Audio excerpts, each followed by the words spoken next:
මචං ඔයාලට කොහොමද? ඔයාට රුපියල් 2500ක් තිබ්බොත් ඒකෙන් බිස්නස් එකක් පටන් ගනීද? ඔයාට හිතන්න පුළුවන්ද එහෙම පටන් අරන් ලෝකෙම නිෂ්පාදන බෙදා හරින කෙනෙක් වෙන්න? නෑ බෑ කිය ඉන්නේ නැතුව දුක් විඳලා ගේමක් ගහපු මිනිසෙක් ගැන තමයි අද කතාව. දේශබන්දු වික්ටර් හෙට්ටිගොඩ මහත්මයා කියන්නේ ලංකාවේ දේශීය ව්‍යාපාරික ලෝකයේ සැබා දැවන්තයෙක්. ඔහු ආයුර්වේදය කියනදී නිකම්ම බෙහෙතක් විදිහට නොවි ජාත්‍යන්තර මට්ටමේ සන්නාමයක් බ්‍රෑන්ඩ් බවට පත්කරපු අලවිකරණේ පියා තමා මෙතුමා.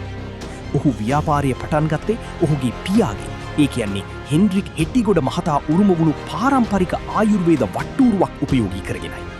ඔහුගේ පියා ඔහුට ව්‍යාපාරය පටන් ගන්න ලබා දුන්නේ රුපියල් 2500ක් පමණක් බව ඔහු නිතරම සිහිපත් කළා. මුල් කාලී ඔහු තමන්ගේ පාපැදියෙන් ගීන් ගෙට ගිහින් සිද්ධාලේප විකුණපු අතර බස් නැවතුම් පොළවල් වල පවා සිද්ධාලේප ප්‍රවර්ධනය කළා. වික්ටර් හෙට්ටිගොඩ මහතා ලංකාවේ ප්‍රචාරණ ක්ෂේත්‍රයේ විශාල වෙනසක් කළා. කහ සහ කොළ වර්ණ ලංකාවේ ඕනෑම තැනක පාරක් අයිනේ දකින්න ලැබෙන කහපාට බස් නැවතුම් පොළවල් සහ නාමපුවරු ඔහුගේ අදහස්. සිද්ධාලේප සුවඳ ලංකාවේ ඕනෑම කෙනෙකුට සිද්ධාලේප සුවඳ හඳුනා ගන්න පුළුවන් මට්ටමට ඔහු ඒ සන්නාමය ජනගත කළා.